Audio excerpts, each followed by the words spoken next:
And a very warm welcome. आप देख रहे हैं आज पाकिस्तान में बात करते हैं कि आप खैरियत से होंगे। सबसे पहले जी अल्हम्दुलिल्लाह, जिस तरह के हम कहते हैं कि ये पहले 10 रोज़ ज़िलहज के बहुत ही मुबारक हैं। इसकी फजीलतें, इसकी बरकतें समेटना हम सब का एक मेरे ख्याल में एक हमारी ख्वाहिश भी होती है कि अल्लाह ताला हम सबको ज़िंदगी में एक दफ़ा हज करने की सआदत ज़रूर दे। लेकिन इसके अलावा भी अगर आप हज की सआदत, हज का फ़रीज़ा नहीं अदा कर रहे, ये 10 दिन खुसूसी तौर पर बहुत हुर्मत वाले हैं। इसमें कहा जाता है कि कोई भी आपका अमल, कोई भी दी हुई चीज़, अगर आप कोई अच्छा काम करते हैं, खैरात करते हैं, सपोर्ट करते हैं लोगों को, उसका कई गुना ज़्यादा आपको सवाब मिलता है। ये हमारा बहैसियत मुसलमान हमारा ईमान है। तो सबसे पहले ji please make sure that you are actually supporting good causes. मैं personally I am a goodwill ambassador to the Citizens Foundation, और मैं आपको बता सकती हूँ कि जो लोग यूके में हमें देख रहे हैं उनकी मैचिंग कैंपेन इस वक्त चल रही है। इससे मुराद ये होती है कि आप डोनेशन दीजिए, और कुछ जेनरस मुखय्यर अफराद ने ये कहा है कि जितना डोनेशन लोगों की तवस्सुत से इकट्ठा होगा हम उसको मैच करके उसको डबल कर देंगे। तो 28 जुलाई यानी कल से लेके 30 जुलाई तक आप जितने अपने एहतियात अगर TCF को देते हैं तो उसको डबल कर दिया जाएगा। टारगेट जी 450 बच्चों की तालीम, तो इस कार्य खैर में ज़रूर अपना हिस्सा डालिए। इसके अलावा आपको बताते चलें, जिस तरह के हम बार बार बात कर रहे हैं, इस वक्त बहुत ही महदूद नंबर्स में आज़मीन हज इंशाअल्लाह ताला हज का फरीज़ा अदा करेंगे, और आज शाम से हम देख सकते हैं कि हज 2020 के मनासिक शुरू हो जाएंगे। अल्हम्दुलिल्लाह इस वक्त 10,000 आज़मीन हज सऊदी अरब में मौजूद हैं। ये सब मकामी लोग हैं। खुसूसी इंतज़ामात यानी आजकल के पैंडेमिक की सूरत हाल को देखते हुए और ख़ास तौर पर जिस हद तक मुमकिन हो सके सोशल डिस्टेंसिंग को मेंटेन करते हुए ये मनासिक अदा करने हैं। अल्लाह ताला हम सबको भी ये सादत नसीब फरमाए, और जितने लोग यहाँ पहुँचे हैं उनकी दुआएं कबूल करें, और उनकी दुआओं के तवस्सुत से हम सब जो इस चैलेंज से गुजर रहे हैं, इस वक्त एक हेल्थ चैलेंज है, एक मईशत से रिलेटेड चैलेंज है, उस सबको दूर किया जा सके। अच्छा जी, अब जैसा कि आप जानते हैं कि किसी हद तक रिज्यूम होती चली जा रही है।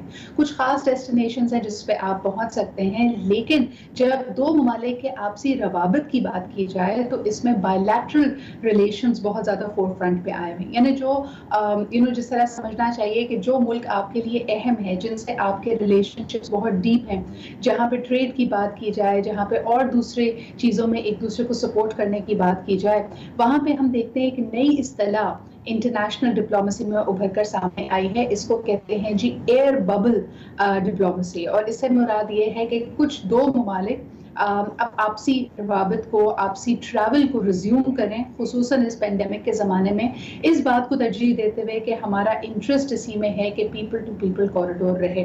तो पहले जिस तरह हम कहते थे कि जी बाय एयर ट्रैवल है, बाय ट्रेन ट्रैवल है, by foot, all of that is allowed, लेकिन इस वक्त एयर बबल डिप्लोमेसी का मतलब ये है कि दो ममालिक के बीच में ये राहदारी एक एयरवे के थ्रू कायम की जाए। और इसी चीज़ पे हम देखते हैं कि पाकिस्तान और यूके के रवाबित भी बहुत गहरे हैं।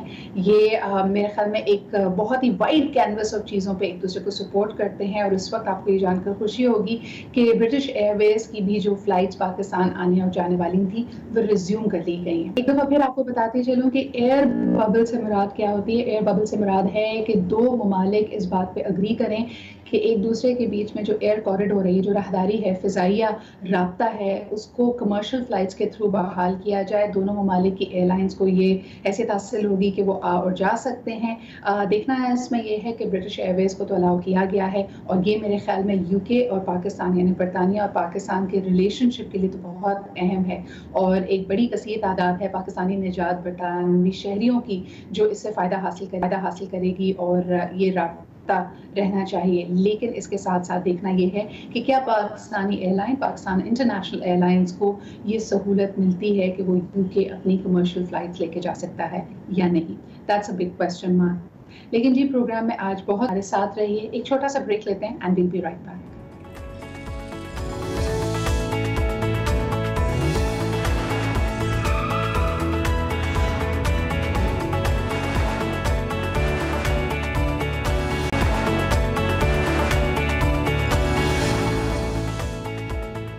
And welcome back. हम कई ऐसी चीज़ों से अलामात से गुजर रहे हैं, सिचुएशंस को फेस कर रहे हैं जिनको शायद हम सीरियसली भी नहीं लेते। लाइक मुझे ये ख्याल तब आया जब I have been speaking to so many of my friends और सभी ने रिपोर्ट किया कि उनको आजकल रात को नींद नहीं आती, उनको थोड़ा सा ऐसा महसूस हो रहा है कि उनका मिजाज चिड़चिड़ा हो गया है, या फिर हम ये भी देख रहे हैं कि कई लोग कह रहे हैं कि स्किन ब्रेकआउट कर रही है। पहले कभी एक्नी नहीं होती थी, अब तो घर में रह रहे हैं, पोल्यूशन से भी दूर हैं, लेकिन फिर भी एक्नी है, सर से बाल गिर रहे हैं, वजन या तो गिर रहा है या बहुत बढ़ रहा है। और हम सब इस बारे में कह रहे हैं भाई घर में है ना, ये तो वेकेशन मोड है, but this is not normal and that's exactly what we'll talk about today. हम recognize भी नहीं कर रहे कि इन बहुत ही कंफ्यूजिंग और अनसर्टेन टाइम्स में हम पे जो गुजर रही है उसकी वजह से अंदर बहुत तोड़ फोड़ हो रही है, and we have just the right person to talk about it. हमारे साथ मौजूद है रुबीना जमाल साहिबा। She is a foremost HR consultant. I have known her for many years and she's helped not just individuals, corporate leaders but also organizations to help cope with a variety of changes that come about us. लेकिन जिस तरह के हम पूरी दुनिया की बात कर रहे हैं, ये टेररिज्म की वेव नहीं है, ये रिसेशन की वेव नहीं है, ये एक बहुत ही एक्स्ट्रा ऑर्डिनरी सिचुएशन है। So let's talk and unpack this for all of us. अस्सलाम वालेकुम Rubina ji and a very good morning to you. अस्सलाम वालेकुम, good morning Sidra. Thank you so much for taking our time and for making a manual. मुझे बहुत अच्छा लगा रुबीना जी, in your personal capacity when you were noticing these changes. So you made a manual for people to understand and recognize कि अगर वो इन situation से ये अलामात उन पे जाहिर होती हैं तो उनको इसको seriously लेना चाहिए। सबसे पहले emotional trauma की, इस बेचैनी की, इस anxiety की अलामात क्या हैं जो हमें अपने ऊपर नजर रखनी चाहिए? देखिए, ये अलामात जिनको कोविड-19 नहीं भी हुआ है उनमें भी पाई जा सकती हैं, मगर मैंने ये नोट किया है, मुझे जब कोविड-19 हुआ मेरे घर में 11 अफराद थे, 4 साल की उम्र से लेके 80 साल की उम्र तक जो मेरी वालदा थी। जब वो जाहिर है वो कोविड की एक आप जंग लड़ रहे होते हैं ना, क्योंकि एक इनविजिबल ऐसे होता है जैसे एक इनविजिबल दुश्मन आपके घर में घुसा है, आपको नहीं पता कि वो किधर से किस पे हमला करेगा, कितना शदीद किसका कोविड होगा, कोई ऐसा होगा जो हॉस्पिटलाइज होगा, कोई ऐसा होगा जो जिंदा ही नहीं बचेगा। तो आप सोचिए ना कि एक तो आपको पता है कि कोविड-19 हो सकता है और अब आपको पता चल गया हमारे घर में आ गया, आपने टेस्ट कराया, अब आपका आप सोचिए ना पैनिक और फियर का लेवल आपका उस वक्त क्या होगा। तो जब ये सब चीजें, मगर आप जब कोविड चल रहा होता है आप उस हर दिन की जंग में इतने मसरूफ हो जाते हैं, जी दवाइयाँ आपने सही देनी है, आपने केयर प्रॉपर करनी है, आपने अगर डॉक्टर के पास जाना है, क्या करना है, वो सारी चीजें जो है ना 100 चीजें आप उस वक्त सोच रहे थे, फिक्र कर रहे थे। और फिर जब आप इसको हम डिवाइड कर लेते हैं। सबसे पहले वो लोग जिनके घर में कोई कोरोना का पेशेंट कोई पॉजिटिव आ चुका है, चाहे उसको बहुत सिवियर उसके सिम्टम्स हुए हैं, उसका बड़ा सिवियर एक्सपीरियंस रहा है, या फिर हल्का फुल्का होके एसिम्प्टोमेटिक हो गया, दोनों सूरतों में घर वाले बहुत ज्यादा परेशान होते हैं। एक जो आपकी स्टेबिलिटी, मेंटल स्टेबिलिटी होती है वो नहीं होती। On the other hand there are people जिनको जो बहुत खुशनसीब हैं कि उनके घर में किसी को कोरोना नहीं हुआ, लेकिन उन पे उल्टा असर होने लगा है। वो एक तो कोरोना को सीरियसली भी नहीं ले रहे, लेकिन उनमें भी चिड़चिड़ाहट, एंजाइटी, स्ट्रेस लेवल उसी तरह हाई है। उनके लिए क्या कहेंगी आप? देखिए, हम सोशल एनिमल्स हैं, हमारा दिल करता है कि हम लोगों से इंटरैक्ट करें, इसीलिए हम अपने ऑफिसेज जाते हैं, स्कूल्स जाते हैं, जो भी हम कारोबार करने के लिए निकलते हैं। जब आपने हमसे यही चीज ले ली तो आप कुछ फेसबुक की तरह ही कुछ लोग आपको ऐसे पोस्ट करेंगे जैसे वो फ्लोरिडा छुट्टी पे है ना, कि जी हमें तो बड़ा मजा आ रहा है और हम सब एक साथ बैठे। ऐसा नहीं, इन द बैकग्राउंड सबको स्ट्रेस है, क्योंकि आप अपने कोलीग्स को मिस करते हैं, आप एक नॉर्मल वे ऑफ लाइफ को उठे, शॉपिंग चले गए, रेस्टोरेंट चले गए, वो सब चीजें एकदम से आपसे ले ली, तो स्ट्रेस लेवल तो होगा ना उनको भी। बिल्कुल बिल्कुल। अच्छा रुबीना जी, मुझे ये बताइए कि हम एक बड़ी कॉमन बात है आजकल बार बार जो लोग आते हैं वो हमसे कह रहे हैं कि भाई अब पता नहीं वैक्सीन तो शायद अगले साल आए, उससे अगले साल आए, कोरोना के साथ ही रहना है, यही हमारा न्यू नॉर्मल है। तो जरा सॉल्यूशंस की बात कर लेते हैं। अब जब हम अपनी रूटीन को मिस कर रहे हैं और हमें ये भी नहीं पता कि हम उस रूटीन पर वापस कब जाएंगे, तो इस वक्त अपना ख्याल कैसे रखें? How can we take care of ourselves right now? कुछ सेल्फ केयर की टिप्स बताइए हमें। अच्छा देखिए, ये बातें कही बहुत जाती हैं कि आप सुबह टाइम पे उठें, आप अपना रूटीन बनाए रखें, this is the new life. तो आप नाइट सूट में ना सारा दिन फिरें, ठीक है? आप ऊपर से टी शर्ट बदल के ना अपनी जूम की मीटिंग्स पे आए।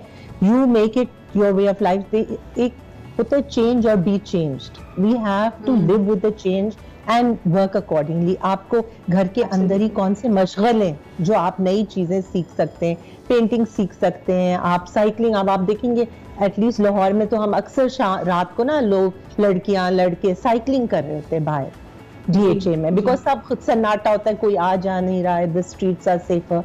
तो आप बेकिंग करें, आप कुकिंग करें, आप कोई नई चीज सीखें, और ये सारी चीजें घरों में हो सकती है। मैं लोगों को देखती हूँ तो उसमें भी मुझे लगता है कि एक साइकिल आए, नया नया था ना। और आपने बिल्कुल सही कहा, वो फ्लोरिडा की छुट्टी वाला माइंडसेट था। तो पहले 2 महीने जी बेकिंग भी हो गई, कुकिंग भी हो गई, पेंटिंग भी हो गई, लोगों ने क्लब्स भी इतने मोटिवेटेड थे कि घर पे वर्कआउट होता था और उसकी वीडियो भी इंस्टाग्राम पे डाल देते थे। लेकिन जैसे जैसे वक्त गुजर रहा है, I think we are also getting exhausted. ऐसा लग रहा है कि हम अपने आप को डिस्ट्रैक्ट कर रहे थे और अब उसकी मोटिवेशन भी खत्म होती जा रही है। क्या कहेंगे? जी, और उसका नतीजा ये है कि लोग आपस में मिलने लगे। वो कह रहे हैं कि आप बस हम तंग आ गए इस लॉकडाउन से, चलो नथी निकल चलें, चलो मरी निकल चलें। And you know they're exposing themselves to COVID-19 and to a certain extent I feel, और दुनिया में भी यही कहा जा रहा है कि इसका वेव चलेगा और हर कोई एक्सपोज होगा। जिन्होंने बचना होगा वो बच जाएंगे, जिन्होंने नहीं बचना होगा, but that's the only way forward ना। आप कब तक घरों में लोगों को रखेंगे? सो मुझे भी जब हम सबको कोविड हो गया तो हमने भी शुक्र का सांस लिया और कहा कि चलो हो गया ना, अब तो खत्म हो गया। एक रोलर कोस्टर राइड की तरह हम जिंदा उतर गए दूसरे एंड से। सो टू माय माइंड, बिना ही मेरे व्यूअर्स को मैं इसमें थोड़ा सा क्लैरिफाई करती चलूं कि इस वक्त हमारे पास ये हतमी रिसर्च मौजूद नहीं है कि अगर आपको एक दफा कोरोना हो जाए तो आप जिंदगी भर उससे इम्यून हैं। कहा यह जा रहा है कि जितनी शिद्दत से आपने अलामात को महसूस किया है उतनी ही ज्यादा एंटीबॉडीज आपकी बॉडी में बनी हैं, और उसमें भी अगर आपने बहुत शदीद सर्कमस्टांसेस से भी आप गुजरे हैं तो इस वक्त कुछ रिसर्च ये कहती है कि 3 से 4 महीने की इम्यूनिटी आपको मिलेगी। तो अब ये 2 धारी तलवार है रुबीना जी, कि एक दफा होके भी खत्म नहीं हुआ है, खुदा ना खास्ता दोबारा भी आप इससे एक्सपोज हो सकते हैं और जिंदगी को नॉर्मल भी रखना है। तो कुछ और टिप्स बताइए कि अगर मैं एक्सरसाइज करके, रूटीन कायम करके, पेंटिंग करके बोर हो चुकी हूँ तो मुझे और क्या करना चाहिए अपना ख्याल रखने के लिए? जो खामखा गुस्सा आ रहा है, चिड़चिड़ापन हो रहा है, उसके लिए हम क्या कर सकते हैं? देखिए, कैन आई से समथिंग हियर सिद्रा, कि जो मैं बात करना चाह रही हूँ ना, मैं सिंपल इंतहाई चिड़चिड़ापन और गुस्से की बात नहीं कर रही हूँ। जब कोविड हो जाता है उसके 2-3 हफ्ते बाद आपको लगता है जी हम ठीक हो गए, सब बुखार उतर गया, आप नेगेटिव टेस्ट भी हो गए, मगर मैं एक वार्निंग भी देना चाह रही हूँ। मैंने एक बात लाइटली की है कि सबको कोविड होगा, मगर मैं एक बहुत स्ट्रिक्ट वार्निंग भी देना चाह रही हूँ कि कोविड होने में बहुत खतरा भी है लोगों के कि हॉस्पिटलाइज होने का, फौत होने का, और वो आप पर बहुत भारी पड़ता है। बिकॉज आपको पता चल जाता है ना जी, हम ईद के खाने पे चले गए थे, कोविड हो गया सबको, और आपकी पर्सनल रिस्पॉन्सिबिलिटी थी ना, you knew that you were suppose, आपको लॉकडाउन में रहना चाहिए था। तो इस चीज को लाइटली नहीं लेना चाहिए कि जी कोई बात नहीं, कोविड हो जाएगा तो क्या होगा। सो आपने लॉकडाउन को रिस्पेक्ट देना है, because it's there for a reason. क्योंकि जिनके हालात खराब हुए हैं, जिनके यहाँ फौतियां हुई है, ये बहुत ही एक टेरिबल चीज है, बहुत रिस्पॉन्सिबिलिटी की बात है ना। अगर आपने केयरलेसनेस दिखाई, फिर सोचे ना आपको अपने साथ रहना है कि जी मैं तो बच गई हूँ, मगर मेरी वालदा वो फॉर इंस्टेंस अपने साथ साथ आप, मेरे ख्याल में it is also this burden कि जैसे ही आपको कोविड खुदा ना खासा हो गया और आप पॉजिटिव टेस्ट कर गए रुबीना जी, तो आपको यकायक एक भी ख्याल आता है कि मैं कहाँ कहाँ गई थी, मैं किस किस से मिली थी, एक्सपोज कर दिया। व्हाट अबाउट द फैक्ट कि आप अगर खुद एसिम्प्टोमेटिक हैं और सिर्फ आपका टेस्ट पॉजिटिव आया है, आप कोई बहुत तकलीफ से नहीं गुजर रहे, लेकिन जरा सोचिए एक लम्हे के लिए कि आपकी वजह से किसी को अगर बहुत तकलीफ हो जाए। मैं बार बार कह रही हूँ कि इस वक्त बड़ा ये इम्पोर्टेंट एक पीरियड है जहाँ हमने अपना इमोशनली ख्याल रखना है, फिजिकली भी रखना है। रुबीना जी, काफ़ी तकलीफ हुई कल ये देख के कि पंजाब में कई शहरों ने, मार्केट्स में जो दुकानदार हैं, ख़रीदार हैं, उन्होंने रजिस्ट किया इस बात को लगाने की कोशिश की जा रही थी अगेन ईद उल अज़हा से पहले एक लॉकडाउन या स्ट्रिक्टर लॉकडाउन, और लोगों ने कहा जी हमें नहीं चाहिए, हम बाहर निकल के खरीदारी करना चाहते हैं। आपका इस पे लग नहीं, आई थिंक ये बिल्कुल नहीं होना चाहिए। अभी यहाँ लाहौर में तो बिल्कुल बंद कर दिए मार्केट्स, और बहुत अच्छा किया लोगों की प्रोटेक्शन के लिए। हमें अच्छा लगे या ना लगे, देखिए हमें भी कोविड ऐसे ही हुआ। मैं आपको ऑनेस्टली बताऊंगी कि वो हम लॉकडाउन में रहे, फिर ईद वाले दिन हमने कहा कि चलो एक जगह खाने पे चले चलते। इतने अरसे से हमने लॉकडाउन में रहे और हमने एहतियात की, क्या फर्क पड़ता है। और वहां जाके जो उस डिनर पे था सबको कोविड हुआ, कोई एक भी नहीं बचा, और काफी सारे लोग थे, और उसमें से 3 लोग इतने सिवियर हो गए वो हॉस्पिटलाइज्ड रहे। ना हॉस्पिटल में जगह मिल रही थी, बड़ी मुश्किल से वो बहुत मुश्किल से जिंदा बचे। तो अब मैं ये कहना चाहूंगी कि आपने ख्याल ये करना है कि कोविड जब हो भी जाता है ना, तो आपने जैसे कहा इंतहाई चिड़चिड़ापन, सिर्फ ये नहीं है, बहुत सिवियर, बहुत ही शदीद आपको नफ्सियाती बीमारियां हो सकती हैं। और मैंने खुद देखा है, मैंने अपने घर में लोगों को होते देखा है, और जो और लोगों को भी हुआ है, मैंने उन्हें क्वेश्चन किया। डिप्रेशन हो जाता है आपको, आपका जहन, दिमाग काम नहीं करता है। अब आप वापस सोचे ना, आप जॉब कर रहे हैं, आपके एम्प्लॉयर ने सोचा जी 2 हफ्ते हो गए, 3 हफ्ते हो गए, ये ठीक हो गया, चलो लाओ इस पे सारा काम लाद दें, और आपका दिमाग ही काम नहीं कर रहा ना, फिर सिवियर डिप्रेशन के इंसिडेंट्स आए हैं इससे। So you have to be very careful and यहाँ पे हमें ये हाईलाइट करने की भी ज़रूरत है कि जहाँ हम कोरोना से बचने के लिए इसलिए कह रहे हैं कि आपको सांस लेने में दुश्वारी होगी, आपको बॉडी एक्स होंगे, जिस्म में शदीद किस्म की तकलीफ और दर्द होगा, फिर इसके अलावा आपकी नज़ला खांसी की सूरत हाल, लोग इस बात पे बड़े मेरे ख्याल में मीम्स भी निकल रहे हैं, बाकी चीज़ें भी हो रही हैं कि जी मुँह का जायका चला जाएगा, सूंघने की हिस्स ख़त्म हो जाएगी और आपको किसी चीज़ की खुशबू या स्मेल नहीं आएगी। लेकिन सवाल ये पैदा होता है जो इसकी इमोशनल साइड है। जैसे हमने कुछ सेलिब्रिटीज से जब बात की, जब वो रिकवर हो गए, रुबीना जी, सिर्फ ये तकलीफ कि आप अपने घर में हैं और आप एक तरह से अछूत हो जाते हैं, यानी आपको आइसोलेशन में रहना पड़ता है, ना आप अपने बच्चे से बात कर सकते हैं, ना आप अपने स्पाउस से बात कर सकते हैं, ना आप अगर आपके वालिदैन आपके साथ हैं तो आप उनसे बात कर सकते हैं। डर आपको उल्टा होता है कि जी खुदा न खास्ता मेरी वजह से इनको ना लग जाए। तो I mean it's a terrible situation to be in. लेकिन इसके बाद रिकवर करने के लिए क्या करना चाहिए? आखिर में बस आपसे टिप्स लेना चाहूंगी for people who have went through the ordeal। वो 14 दिन 21 दिन की तकलीफ काट कर अब अल्हम्दुलिल्लाह सेहतयाब हो गए हैं, उनको अल्लाह ताला ने शिफा दी है, लेकिन वो अभी भी वो एंजाइटी, वो स्ट्रेस महसूस कर रहे हैं। आप उनको क्या कहेंगी?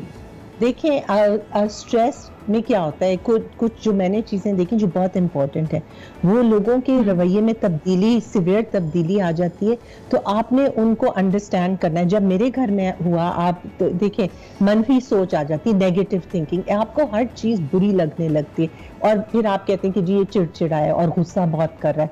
सो यू हैव टू उस वक्त आपने सोचना है कि मैंने मनफी सोच को छोड़ के आप एक अपने दिमाग में ना एक जंग लड़नी है आपने, in which you have to take control, emotional control. हम क्या कि अगर मैं आपसे पूछूं सिद्रा कि आप आपका जो माइंड है आपके कंट्रोल में है या आप अपने माइंड के कंट्रोल में खुद है, मुझे इसका जवाब दें। Does your mind control? Rubina ji, ये बैक एंड फोर्थ होता है, मुझे लगता है पावर शेयरिंग मोड पे। बिल्कुल आपने सही कहा कि जब मैं अपने आप को बहुत फील करती हूँ कि मैं एक नेगेटिव स्लाइड डाउन कर रही हूँ, तो मैं उसको कंट्रोल लेने की कोशिश करती हूँ। कभी मैं कामयाब हो जाती हूँ, कभी नहीं होती, लेकिन मुझे ये पता है कि जिंदगी में अगर आपने आगे बढ़ना है, खुश रहना है, मुतमईन रहना है, तो अपने इमोशंस को, अपनी फीलिंग्स को, अपने जज्बात को अपने कंट्रोल में करना बहुत जरूरी है। राइट?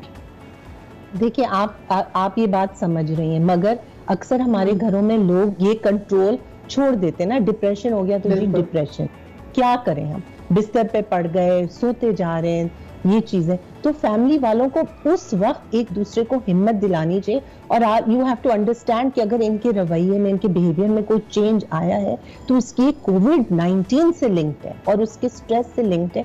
और आपने खुद, अगर आप पे तारी चीज ये नेगेटिव थिंकिंग यानी कि मनफी सोच या परेशान कुन ख्यालात या इरैशनल थिंकिंग कि आपको हर चीज बुरी लग रही है, हाँ, तो आपने अपने दिमाग पे वो काबू लाना है, या और लोग जो आपके इर्द गिर्द हैं आपने उनकी मदद करनी है। अब मैं आपको एक एग्जांपल दूं, और जैसे ट्रेनिंग में एक एक्सरसाइज होती है जो मैं किसी दिन अपने व्यूअर्स के साथ जरूर करूंगी, इसको कहते हैं हम जी 180 डिग्री एक्सरसाइज, कि कोई मंफी सोच है उसको पलट कर हम पॉजिटिव पे कैसे लेके जाए। But Rubina ji, thank you so much for putting your passion and your voice behind this very important issue. अभी तक हम सिर्फ और सिर्फ जो फिजिकल एलिमेंट है, जो आपकी ज़ाहिरी या जिस्मानी अलामात हैं कोविड-19 की, उस पर बात कर रहे थे, लेकिन इसका कितना असर पड़ता है पेशेंट पे, यानी खुद जो कोविड पॉजिटिव हुआ और उसकी फैमिली पे, while they take care of them. That is an important element and I hope कि हम इसको आने वाले प्रोग्राम में दोबारा भी जरा डिटेल में उठाएं। But thank you very much for being here with us today. एक छोटा सा ब्रेक लेते हैं जी and we'll be right back.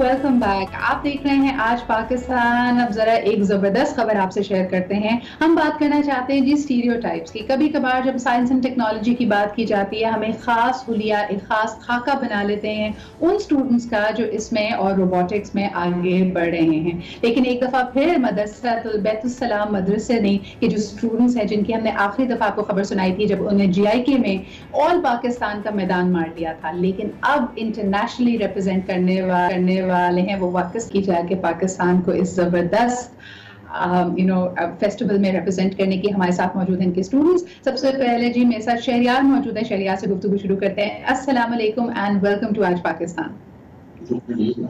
वालेकुम अस्सलाम। क्या हाल चाल है आपके शहरियार? और अल्हम्दुलिल्लाह अल्लाह ताला ने आप लोगों को फिर कामयाबी से नवाजा है और पाकिस्तान की नुमाइंदगी करने वाले हैं इस फेस्टिवल में। कैसी तैयारी है और कैसा महसूस कर रहे हैं?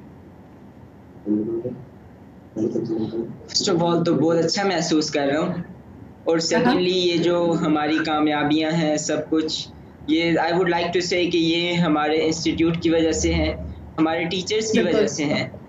Without our institute, without the platform that they give us, without the resources जो हमें वो प्रोवाइड करते हैं, उसके बगैर वी आर नथिंग। आप बिल्कुल सही कह रहे हो। असातिज़ा का, आपके तमाम जितने भी मेरे ख्याल में फैकल्टी मेंबर्स हैं आपकी यूनिवर्सिटी का, इसमें बहुत ज़बरदस्त एक किरदार है। लेकिन मुझे बताइएगा, आखिरी दफ़ा मेरी इस टीम से मुलाकात हुई थी, आप स्टूडेंट बॉडी से मुलाकात हुई थी जब आप लोगों ने GIK के कॉम्पिटिशन में पार्टिसिपेट किया था जो कि ऑल पाकिस्तान था। मुझे बताइए कि वहाँ की जो जीत थी उसने क्या मज़ीद हौसला दिया, मज़ीद कामयाबी से आगे बढ़ने की आपको एक तरह से एक नई राह दिखाई? जी हाँ, उसकी वजह से हमारे हौसले बढ़े। लेकिन after when the lab establish हुई थी हमारे मदरसे में, उस लैब इस्टेब्लिश होने के बाद ही हमारे हौसले काफ़ी ऊपर हो गए। The students were eager to participate in robotics event. Students interested थे रोबोट्स बनाने में और मुख्तलिफ इवेंट्स में पार्टिसिपेट करने में, अपने टैलेंट्स को प्रूव करने में। सो GK was also one of the reason. लेकिन उसके साथ साथ जो पिछले जो इवेंट्स थे, लाइक इन हाईटेक, NERC में जो इवेंट्स थे, that were also one of the things which made us you can say confident, which gave us confidence, and we were able to participate in the international event. I think that is really heartwarming. Shahryar, मुझे ये बताइए कि now you are all prepared for the TechniFest 2020 in Turkey. What are your expectations? और मुझे थोड़ा सा ये भी डिटेल बताइएगा कि how many other countries/universities, institutions are participating in this? I don't know exactly about this year, लेकिन पिछले साल 122 countries participated in this event. Wow, and so it's a big event. 122 countries from all around the world. और उसके अलावा 50,000 participants participated. And this year it will be even more because in this year the competitions थे वो बढ़ गए हैं. Like there are some competition related to COVID. बताते चले कि 122 ममालिक ने पिछले साल इस फेस्टिवल में पार्टिसिपेट किया था। 50,000 से ज्यादा स्टूडेंट्स इसमें पहुंचे थे। आप कितने कॉन्फिडेंट हैं अपने प्रोजेक्ट और अपनी सबमिशन के हवाले से शहरियार?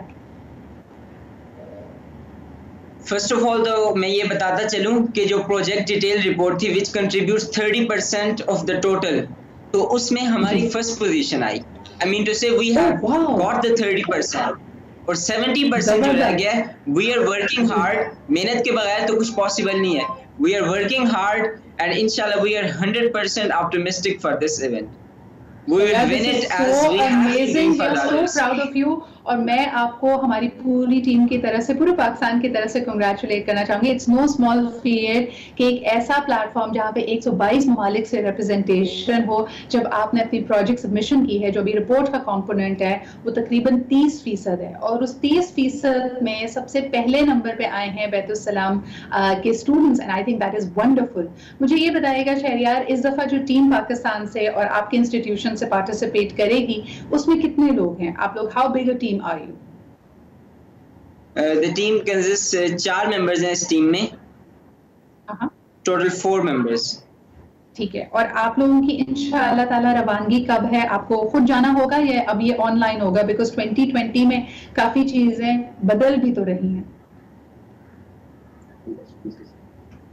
मेरे ख्याल में SOPs के साथ होगा 22 सितंबर। 22 सितंबर। ठीक है, तो दैट मीन्स कि आप लोगों की रवानगी होगी। पेरेंट्स घबरा तो नहीं रहे कि आप लोगों को सफर करना पड़ रहा है, ट्रैवल करेंगे आजकल के जमाने में? हमारे जो रोबोटिक्स के इंस्ट्रक्टर होंगे वो हमारे साथ होंगे। एंड सेकेंडली पेरेंट्स घबराने की जरूरत नहीं है। They should be proud. They are absolutely proud. I think the entire country is very proud of you.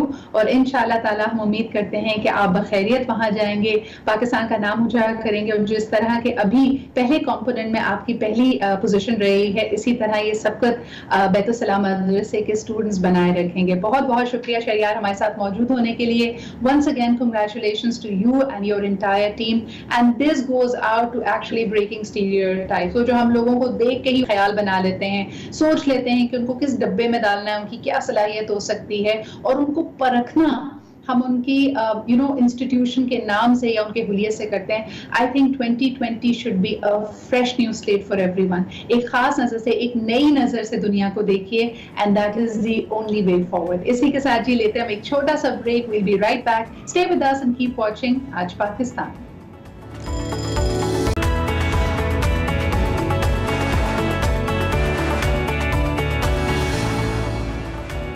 And welcome back. आप देख रहे हैं आज पाकिस्तान। आज जरा सोचा कि जहां इतनी सारी बातें हो रही हैं, कुछ जरा उनकी बात भी की जाए जो आपको कहीं ना कहीं शायद थोड़ा सा मिसलीड कर देते हैं। यानी जो बात वो आपसे करते हैं वो आधी अधूरी होती है, वो आगे तक जाती नहीं है, और सबसे बढ़कर ये कि उसमें बड़े सारे लकूनास होते हैं। यानी जानबूझकर भी अनजान बन जाते हैं लोग, या फिर बात को इधर उधर घुमा देते हैं। इसका एक बड़ा अहम नफ्सियाती पहलू भी है, क्योंकि हम अक्सर इसको डालते हैं कि भाई हमारी सर्कमस्टांसेस ऐसी थी, या फिर ये शख्स, उसकी पर्सनैलिटी ऐसी है।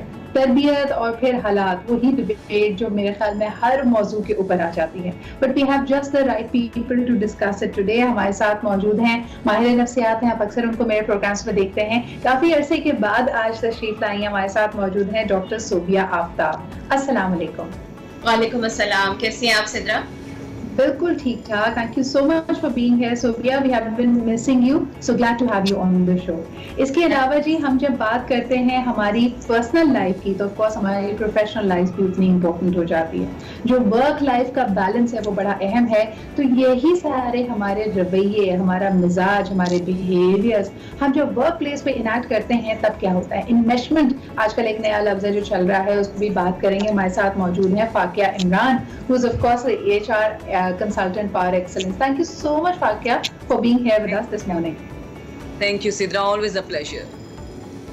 अच्छा जी, आप दोनों से गुफ्तगू का आगाज की जो आज का हमारा टॉपिक है कि कई लोग मुंह पर मुकर जाते हैं। आप उनसे कई दफ़ा यानी साल की आपकी एक उनके साथ वर्किंग रिलेशनशिप होती है, और जब आप उसको क्वेश्चन करने लगते हैं और आपको आगे से बिल्कुल एक ऐसी सिनेरियो से फेस करना पड़ता है जो आपके ख्यालों गुमान में नहीं थी, तो आपका पूरा बैलेंस मेरे ख्याल में एतमाद जिंदगी पे हिल जाता है।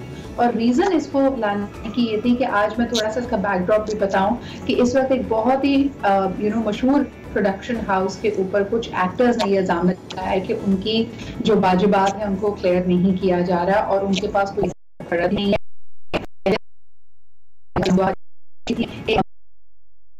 किया नहीं, कॉन्ट्रैक्ट की कॉपी दी नहीं, अब there is no legal claim और अगली जो प्रोडक्शन हाउस है जिनसे सालों का याराना था, सालों की दोस्ती और रफाकत थी, वो साफ साफ इस बात से मुकर गए।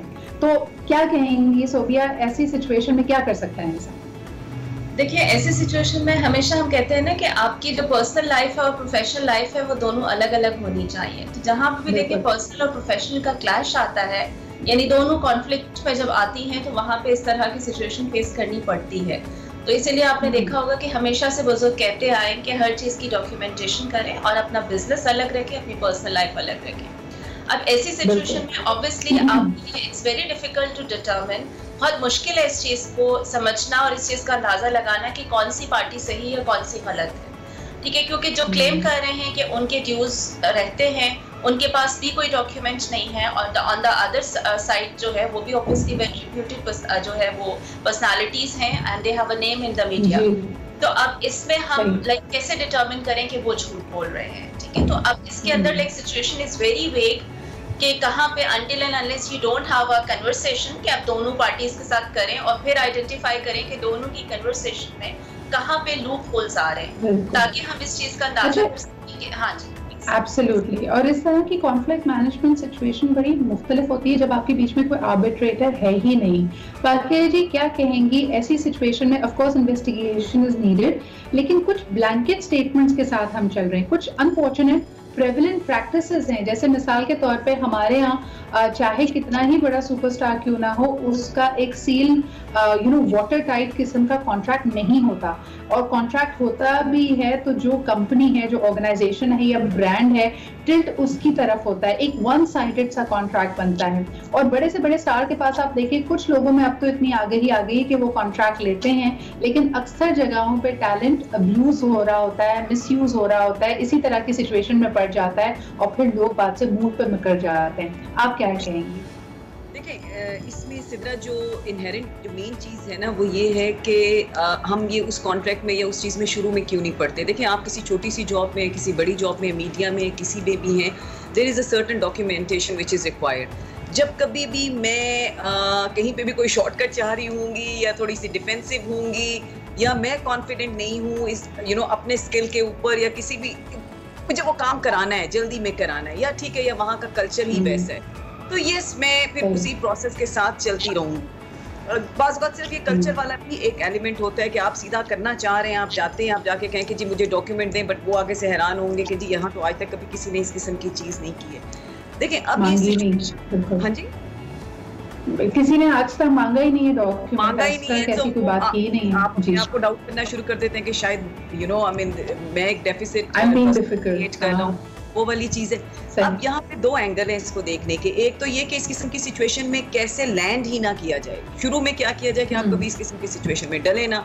और दूसरी बात ये है कि now when you are in a situation like this, then what do you do, what is the अब इस टाइम पे आपके पास और क्या ऑप्शंस हैं।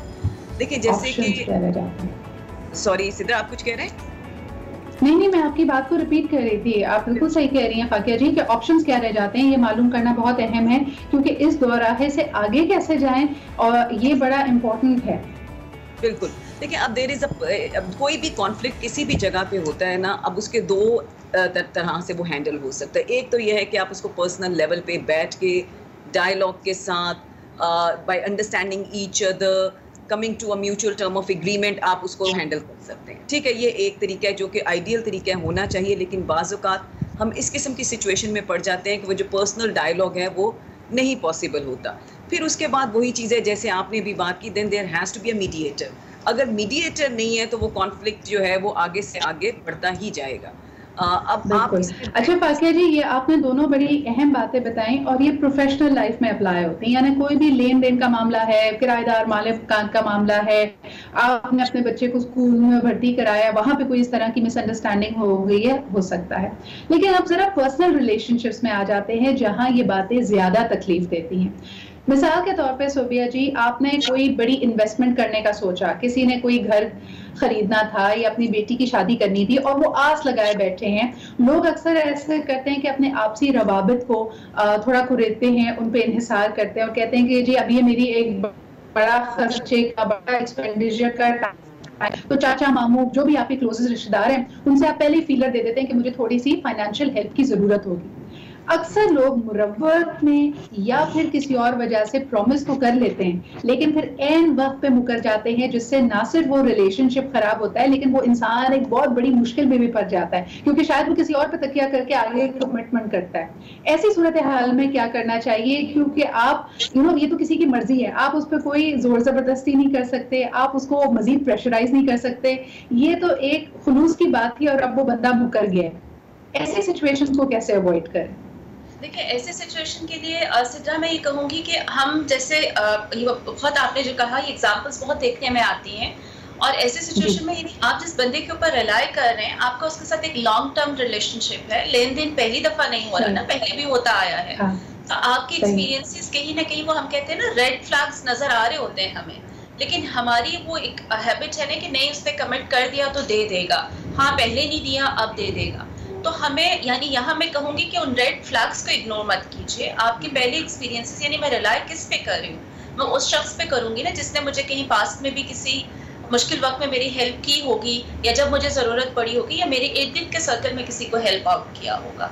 तो अब ऐसे सिचुएशन में हमें ऐसा लगता होगा कि हमने उसके साथ बड़ा अच्छा रवैया रखा है। देखिए अक्सर आप जैसे कह रही है ना सोबिया, रेड फ्लैग्स भी नहीं होते। मिसाल के तौर पे बहनों में छोटी मोटी अमाउंट की लेन देन चलती रहती है, आपने कभी 5,000 उधार ले लिया, 10,000 वापस कर दिए, कमेटी डाल ली, इस तरह की बातें चलती रहती हैं। लेकिन अगर कोई खातून है वो अपनी बेटी की शादी में 5 लाख की उम्मीद लगाती है कि भाई मेरी बहन से मैं ले लूंगी और वो नहीं हो पाता, तो इसका तो कोई रेड फ्लैग नहीं है ना। बड़े अच्छे रवाबित चल रहे थे, छोटी अमाउंट वो दे सकता था, किसी ने प्रॉमिस किया बट सडनली वो बंदा मुकर गया है। अब क्या किया जाए? अब ऐसी सूरत के अंदर देखें जो बंदा मुकर गया है ना, हो सकता है कि बाजू का जब हम इस सिचुएशन का एनालिसिस करते हैं ना, हम सिर्फ अपने शूज में खड़े होते हैं। मे बी जिस तक उस शख्स ने कमिट किया उसके हालात अच्छे थे, उसके पास उसे लगा कि वो दे देगा, ठीक है, या मे बी उसने ये सोचा हो कि तब तक इसके अपने पास अरेंज हो जाएगा, ठीक है। और एक होता है कर्टेसी के अंदर, यानी यहाँ पे जो इंसान जो है ना, एक तरफ आपने आस लगाई, दूसरा शख्स मुरब्बत पे मारा जाता है। यानी उसने कह तो दिया कि मैं तुम्हें दे दूंगा और ये भी सोचा कि वक्त आने पे मैं दे दूं, लेकिन जब मांगी गई तो सब अच्छा, आपने ये बड़ी अहम बात की है सोबिया जी, ये बात मैं फाकिया की तरफ ले जाना चाहूंगी।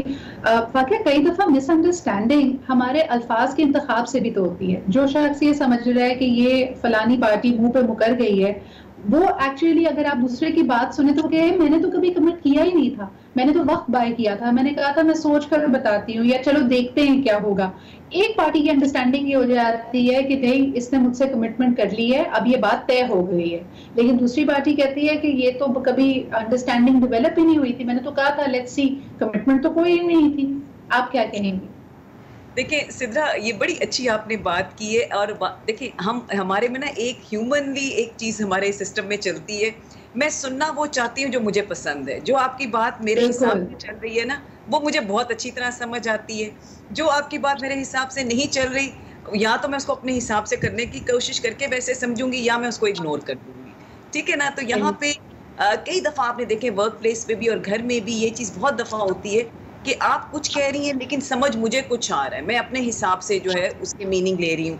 आपको अगर मैं कहती हूँ अच्छा सिद्रा मेरा ये वाला इस तरह का आगे पीरियड आएगा तो अगर आप थोड़ी सी मेरी हेल्प कर दें, आपने अगर यही कहा है ना कि हाँ फाकिया कोई मसला नहीं, मैं आपके लिए हूँ यहाँ पे, तो मैं फ़ौरन ये सोच लूँगी कि 10-15 हज़ार मुझे सिद्रा से आ जाएगा, हालांकि इस किस्म की कोई कमिटमेंट ऐसी हुई नहीं है। सो ये आई थिंक जो सुनना है ना, एक तो जो लिसनिंग वाला पार्ट वो भी जरा ध्यान से हमें बात करनी चाहिए। दूसरा बाज़-औक़ात हम बिल्कुल अच्छा, लेकिन इसमें भी मैं फाकिया कहूंगी कि बिल्कुल आप सही कह रही हैं कि मुझे अपनी मतलब की बात समझ में आती है, उसमें भी कोई वाकई, लेकिन कभी कभार मैनिपुलेटर्स, जिन लोगों ने आपको मैनिपुलेट करना होता है, वो जानबूझकर आपसे जो है ना चिकनी चुपड़ी बातें करते हैं जिनको आप पकड़ भी ना सकें। यानी मिसाल के तौर पे कोई शख्स है, आपका बॉस है और आपको कहता है बहुत अच्छा काम करो, तुम बहुत आगे तक जाओगे, और आपने उम्मीद लगा ली कि इसका मतलब कि जी अगले टर्म में मेरा प्रमोशन पक्का है या मेरी तनख्वाह बढ़ने वाली है, लेकिन दरअसल ऐसी कोई बात नहीं हुई थी।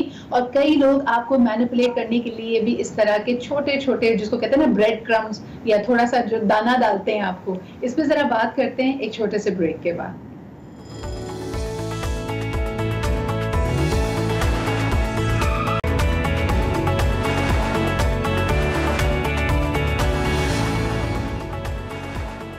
Welcome back. सॉरी जी, गला थोड़ा सा आप हमारे साथ मौजूद हैं डॉक्टर सोबिया और फाकिया इमरान। बात हम कर रहे हैं उनकी जो बड़ी बेमुरव्वती से, बड़ी संगदिली से मुंह पे मुकर जाते हैं। आपने उनसे आस लगाई होती है, उनकी बातों को अंडरस्टैंड किया होता है और अचानक से पता चलता है ये सब ख्वाब ख्याली की बातें थी, सच्चाई हकीकत उसमें कोई नहीं थी।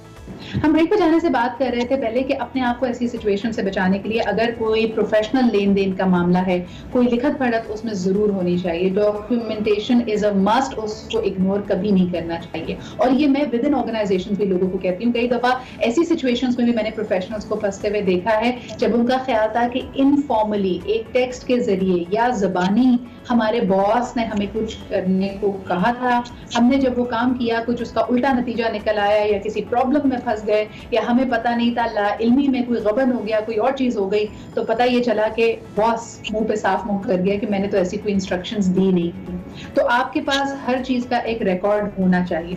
लेकिन दूसरी तरफ हमने ये भी कहा कि आपकी मिसअंडरस्टैंडिंग भी हो सकती है। कई दफा हम सुनना वो चाहते हैं जो हमारे मतलब की बात होती है और अगले बंदे की एक्चुअली गलती नहीं होती।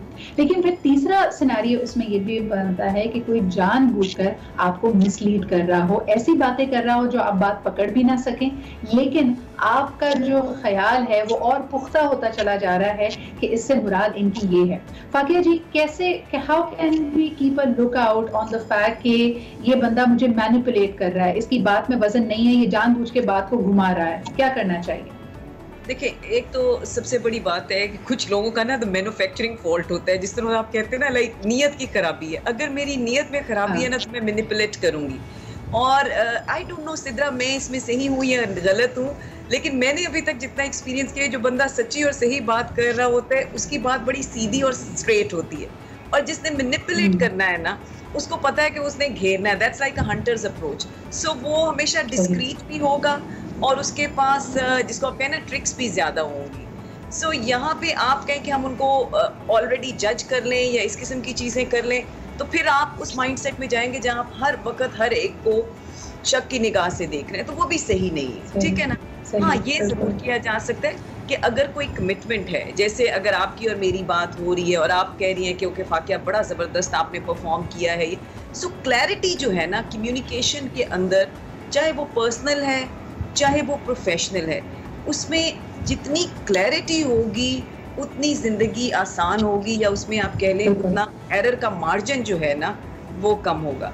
दूसरा, अच्छा, लेकिन हम ये भी इग्नोर नहीं कर सकते फाकिया जी कि कई लोगों के पास एक जबरदस्त हुनर होता है। बल्कि डॉक्टर सोबिया से मैं ये सवाल करना चाहूंगी, डॉक्टर सोबिया, ऐसा नहीं है कि जो लोग ऐसी सिचुएशन में फंसते हैं वो क्लैरिटी लाने की कोशिश नहीं करते, वो बार बार उस इशू को उठाते हैं, लेकिन अगर किसी की नीयत आपको टालने की हो, आपको बेवकूफ़ बनाने की हो, तो हम कहते हैं कि ऐसे लोग माहिर हैं in the art of deflection. यानी आप उनसे सीधा सवाल भी करेंगे तब भी वो बातों की जलेबी बना के इधर उधर बात घुमाकर आपकी बात का जवाब नहीं देंगे। आप इन लोगों को कैसे पहचान सकते हैं? देखिए, ये लोग पहचानने का तो जैसे पहले इस पे बात कर लेती हूँ कि इसको हम कहते हैं, क्योंकि मैनिपुलेशन की भी बहुत सारी टाइप्स होती हैं। One kind is the negative manipulation, लेकिन जिसकी हम बात कर रहे हैं ये पॉजिटिव मैनिपुलेशन होती है। जब आप अपनी किसी मॉनेटरी गेन के लिए या अपने पर्सनल बेनिफिट्स के लिए दूसरे लोगों को इस्तेमाल करते हैं, अब उसके लिए आप फ्रेंडली भी होते हैं दूसरों के साथ, समटाइम्स दूसरों को बहुत ज़्यादा सिग्निफिकेंस, इंपॉर्टेंस भी देते हैं, तो सामने वाले को ये लगता है कि बस आप ही सब कुछ है। जो मैनिपुलेट कर रहा होता है उस शख्स के लिए आप ही सब कुछ है, और आपके साथ तो वो कभी नहीं करेगा। बट अगर आप ये देखें ना, तो आपके साथ उसका ताल्लुक शायद ऐसा नहीं है, लेकिन अगर आप उस शख्स के साथ हैं और आप टाइम भी स्पेंड कर रहे हैं, बिकॉज अगर आप बिजनेस में हैं, आप पर्सनल रिलेशनशिप्स के अंदर हैं, तो ये आपको एक पैटर्न दिखेगा उसका दूसरे लोगों के साथ। ये वो शायद आपके साथ तो नहीं कर रहा, लेकिन आपके इर्द गिर्द के लोगों के साथ कहीं ना कहीं वो कर रहा है। तो this is the one point जो मैं बात कर रही हूँ कि ऐसा नहीं होता है कि रेड फ्लैग्स नजर नहीं आ रहे होते, क्योंकि वो हमारे साथ नहीं होता तो हमें ये लगता है कि शायद ये हमारे साथ नहीं होगा। एक जो कॉमन। अच्छा, बाय द वे, ये हमारी हर जिंदगी के एस्पेक्ट को मुतासर करता है। यहाँ ये बहुत जरूरी है कि खवातीन जो हमारा शो देख रही हैं उन्होंने भी कभी ना कभी एक्सपीरियंस किया है, not just from their husbands और फैमिलीज, या अगर वो किसी प्रोफेशनल कैपेसिटी में, खास तौर पे जो हमारे घर में हमारी हेल्प आती है। आप देखिए, ड्राइवर हो, माली हो, या आपकी किचन हेल्प हो, आप अक्सर उनसे कुछ कमिटमेंट्स की उम्मीद करते हैं। अब जैसे ईद आने वाली है, लोग कहेंगे जी साफ सफाई करानी है तो उससे पहले वो हमें एक्स्ट्रा टाइम दे, या फिर अगर हमारे घर में कुर्बानी होनी है तो वो जो हेल्प है वो जरा जल्दी आ जाए। लेकिन एन जो दिन होता है, आखिरी दिन, ऐसा लगता है कि जैसे ही उनको अपनी तनख्वाह मिल गई, ईदी मिल गई, कई दफा जो ना हम लोग धोखा भी खाते हैं अपनी हेल्प के हाथों, वो भी मुंह पे मुकर जाते हैं। सोबिया जी क्या कहेंगी? बिल्कुल ऐसा ही होता है, आप बिल्कुल सही कह रही है। देखिए ये ऐसे लोग होते हैं जिनके फैमिली डायनामिक्स ऐसे होते हैं, यानी अगर हम देखें तो इन्होंने अपनी जिंदगी के अंदर कोई भी चीज अगर हासिल की होती है वो इन्हीं टैक्टिक्स के थ्रू हासिल की होती है, यानी पेरेंट्स के साथ है, उसमें अगर आपको कोई प्रिविलेजेस चाहिए, बेनिफिट्स चाहिए, या अगर कोई बात मनवानी है तो ये फैमिली डायनामिक्स में आता है कि अगर उस पे पेरेंट्स इस तरह की आपकी अपब्रिंगिंग हुई है कि जिसमें आसानी से आपकी बात नहीं मानी गई है और कहीं से घुमा फिरा के और डिफरेंट टैक्टिक्स यूज करके पेरेंट्स को मैनिपुलेट करके अगर अपनी बात मनवाई है तो that becomes a part of your personality, वो फिर एक हैबिचुअल आपकी है। प्लस ये होती है कि जिन्होंने हाँ, और कंट्रोल जिस तरह से है ना कि सिचुएशन, और कुछ लोग इस तरह भी इसलिए भी मैनिपुलेट करते हैं। एक तो देखिए कि आपकी, जैसे मैंने कहा कि एक आपकी एक कॉम्पिटिटिव एनवायरनमेंट है, चैलेंजेस हैं, एंड यू नो कि लाइक इस कॉम्पिटिटिव इस एनवायरनमेंट पे कम्पीट करने के लिए और इन चैलेंजेस को ओवरकम करने के लिए आई अलोन कैन नॉट डू, मैं अकेला कुछ नहीं कर सकता, तो इसलिए आप दूसरे लोगों को अक्सर यूज करते हैं अपने पर्पसेस के लिए। और बाजू का सिचुएशन, यानी ये बेचारों का एक तरह से सर्वाइवल टैक्टिक भी है। जो सोबिया, मैं आपकी बात समझ पाई हूँ कि वो बेचारे इतने मजबूर होते हैं, उनको लगता है कि आज अगर बता दिया कि जी फलाने दिन मैंने गांव जाना है और मुझे 15 दिन की छुट्टी चाहिए, तो बाजी ने छुट्टी तो देनी नहीं है, हो सकता है मेरी तनख्वाह के पैसे भी रोक लें, तो जरा चुप ही रहते हैं, मुकर जाएंगे, चुपचाप से निकल जाएंगे, जो होगा देखी जाएगी। Is that the attitude? Yes, बिल्कुल सही कह रही हैं आप। इसे हम सर्वाइवल ही कहते हैं, manipulation for survival, and this is a positive kind of manipulation, क्योंकि जाहिर है एक पार्टी तो इफेक्ट होती है लेकिन दूसरे ने जो किया है because this is the only way, उसको लग रहा है कि वो सर्वाइव कर सकता है या बेनिफिट्स ले सकता है, तो इसलिए उसने इस तरह से। अच्छा, ये ग्रे एरिया कैसे हम डिफाइन करेंगे? क्या कहेंगी फाकिया, इससे जो एतमाद को ठेस पहुंचती है ना, बंदा हर अगले आने वाली हेल्प को फिर डाउट करता है, खवातीन बिटर हो जाती हैं कि देखो मैंने उसके साथ इतना अच्छा किया, मैंने अपनी अलमारी साफ की थी, मैंने 5 जोड़े अपनी हेल्प को दे दिए थे, लेकिन ये लोग किसी के लॉयल नहीं होते। ये जो फिर बदगुमानी का एक विशियस साइकिल चलता है ना, क्या कहेंगे? इसमें अच्छे लोग भी होते हैं, कुछ आपको हेल्प ऐसी मिलेगी जो बिल्कुल खरी आपको बात कह के जाएगी कि बाजी मुझे इतनी छुट्टी चाहिए, नहीं चाहिए, लेकिन ये जो मुंह पे मुकर जाना, अचानक आपको धोखा दे देना, या अगर उनसे कोई गलती हो गई है उस पर भी मुकर जाना, साफ साफ मुकर जाना कि नहीं बाजी मैंने नहीं तोड़ा ग्लास, फिर क्या करें? ये सिद्रा, मुझे बड़ी खुशी आपने मुझसे ये क्वेश्चन पूछे है। उसकी वजह ये है कि देखिए हम सारे हेल्प के साथ इतने अरसे से मैंने बहुत सारी चीज़ें उनके साथ स्ट्रगल किया और बहुत सारी चीज़ें थोड़े कहते हैं ना हार्ड रियलिटी के तौर पे एक्सेप्ट की हैं। आई थिंक कुछ चीज़ें हमें भी, मुझे जिस तरह स्पेशली जो लोग काम करते हैं उनको ये एक उनके डिफॉल्ट उनके जहन में है कि जब दूसरा बंदा बात कर रहा है, वो कमिटमेंट कह रहा है, जैसे अगर टेलर भी कह रहा है कि मैं 13 तारीख को कपड़े दूंगा या 14 तारीख को कपड़े दूंगा तो उस दिन दे देगा, और फिर आपको होता है कि वो इसने कमिटमेंट पूरी नहीं की।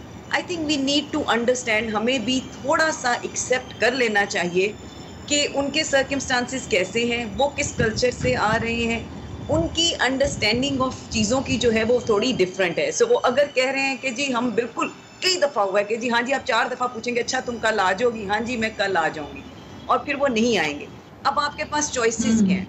आपके पास 3 चॉइसेस। एक तो ये है कि आप बिल्कुल ही जैसे पहले उनकी हर बात पे इत्तेबात करते जा रहे हैं, उसी तरह आंखें बंद करके ज़िंदगी गुजारते रहें और हर दफ़ा सल्व करते रहें, ठीक है। उसकी आपके पास चॉइस ये है कि आप हर एक को जिसको कहते हैं ना उसकी नज़र से, शक की नज़र से देखना शुरू कर दें। Even that is not right, फिर आपकी भी ज़िंदगी मुश्किल है और दूसरों की भी मुश्किल है। और तीसरी चीज़ ये है कि आप अपनी आंखें ज़रूर खुली रखें, बट उसके साथ साथ ये भी एक्सेप्ट कर लें कि इस किस्म के इंसिडेंट्स डेफिनेटली लाइफ में बार बार होंगे, उनकी प्रायोरिटी हमारी प्रायोरिटीज से डिफरेंट है। सो ये जो डिफरेंस आ जाता है ना, उसकी वजह से कई दफ़ा ये चीज़ें होती हैं। I mean, ये देर आर सब allow you to manage your own pain, यानी आपने जैसे कहा या तो अंधा एतमाद कर लें, या फिर हर एक को शक की निगाह से देखें, या तीसरा ये कि अपने अंदर इतनी बुर्दबारी पैदा कर लें कि अगर ऐसा हो भी तो ये आपको डिसेंटर ना करे, आप अपने रवैये पे, अपने इखलाक पे कायम रहें। या फिर चौथा तरीका ये है कि हर काम करने से पहले जरा 2 नफल मांग लें कि जी अल्लाह करे कि ये हेल्प कल आ जाए और इसने जो वादा किया है वो उसको वफा कर ले। एक छोटा सा ब्रेक लेते हैं, वापस आएंगे, जरा बात करेंगे कि आपसी और खानदानी ताल्लुकात किस तरह खराब होते हैं इस तरह की मिसकमिटमेंट से या बातों से मुकर जाने पे। उस पर जरा बात करते हैं छोटे से ब्रेक के बाद।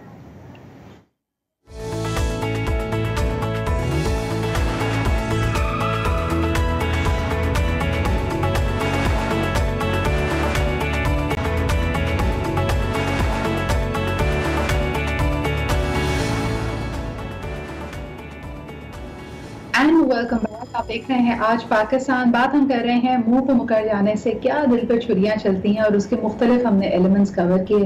प्रोफेशनल लाइफ में होता है तो इंसान रो धोकर दुनिया की संगली पे कहीं ना कहीं अपने आप को दिलासा दे लेता है, लेकिन आपसी रवाबित में अगर ऐसा हो तो मेरे ख्याल में जरा हौसला करना और अपने आप को सब्र दिलाना मुश्किल हो जाता है। एक जो चीज़ हम कॉमनली देखते हैं कि अक्सर खानदानों में, घरानों में शादी ब्याह के मामला को लेकर इस तरह के इस तरह की मिसअंडरस्टैंडिंग्स काफ़ी हो जाती हैं। किसी का ख्याल था कि जी दादी ने सोचा कि 2 मेरे पोते और पोती की आपस में बड़ी अच्छी जोड़ी रखती है और अपनी ख्वाहिश का इजहार किया। बच्चे भी बेचारे बचपन से यही चीज़ें सुनते हुए इसी ख्याल के साथ बड़े होते हैं, लेकिन बड़े होके हो सकता है उनकी अपनी पसंद या वालिदैन की पसंद बदल जाए। तो एक पार्टी अक्सर इसमें देखने में आता है जिनसे कहा जाता है कि नहीं जी सिचुएशन बदल गई है, हमारा ऐसा कोई इरादा नहीं है। वो काफ़ी गमज़दा भी होते हैं, प्रेशराइज भी करते हैं।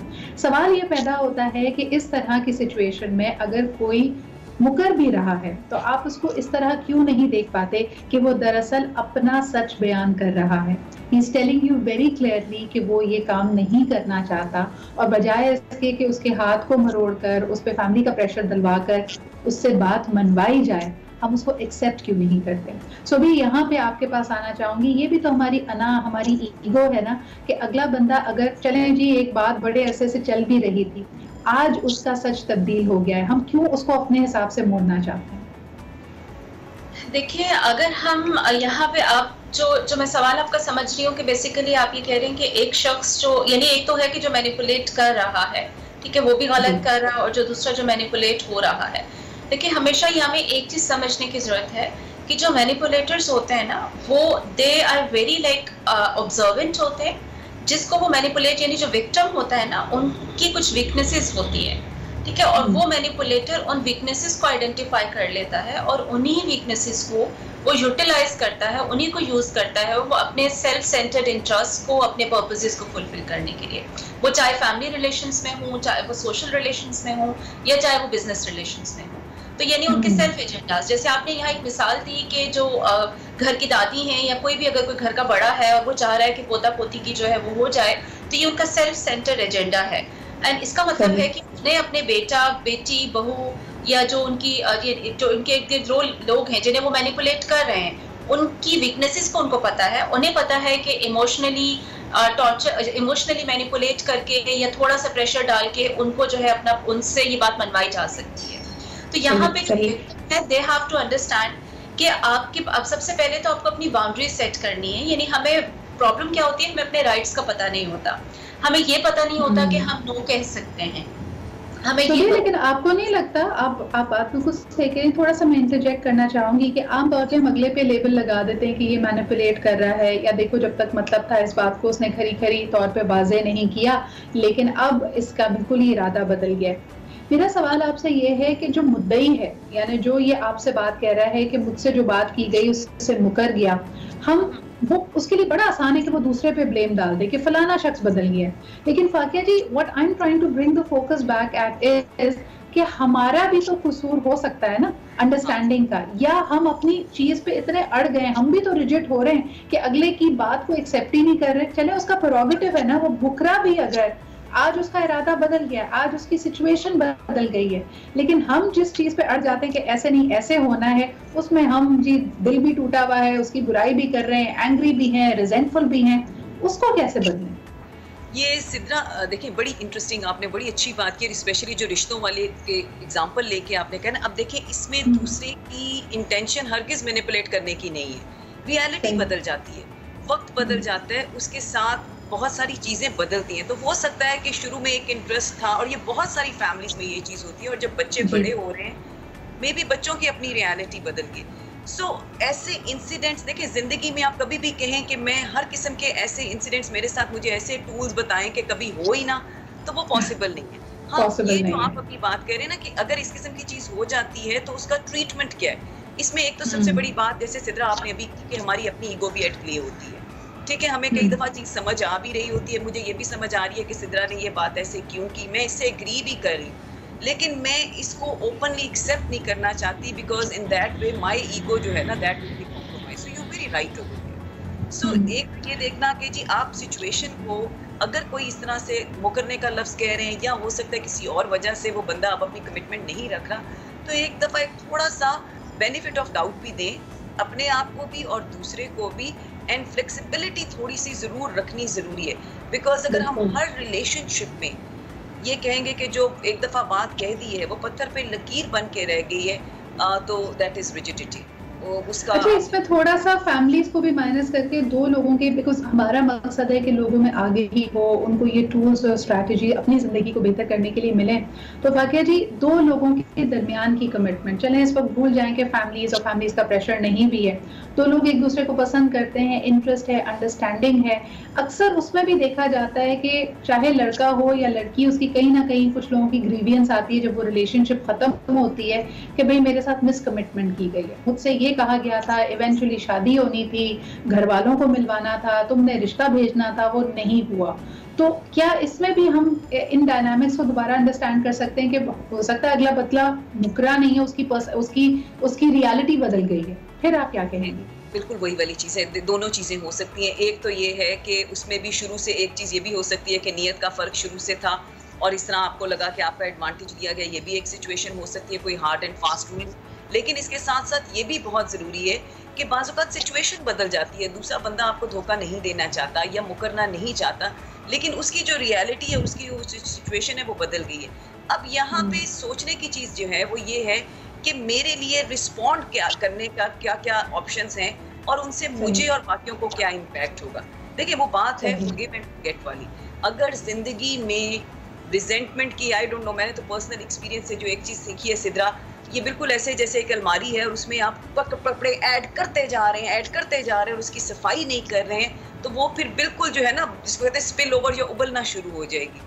So, मैंने रिसेंटली एक स्टेटमेंट सुनी, आप ही की बात को आगे बढ़ाऊंगी फाकिया, कि कहा जाता है कि हमें क्योंकि हेल्दी तरीके नहीं बताए गए अपनी इमोशनल नीड्स को फुलफिल करने के, हमारे यहाँ अक्सर खवातीन भी और मर्द हजरात भी ब्लेम का इस्तेमाल करते हैं अपनी बेसिक नीड्स को पूरा करने के लिए। यानी आपको पता है, मिसाल के तौर पे एक शख्स का एक ट्रेट है जो आपको नहीं पसंद, लेकिन हमारे यहाँ एक नेशनल मुहिम चल रही है एहसास दिलाने की कि मैं रोज इसको बैठ के कोसूंगा, बुरा भला कहूंगा, अपने गिले शिकवे करूंगा, इसको फिर एहसास होगा इसने मुझे कितनी तकलीफ पहुंचाई है।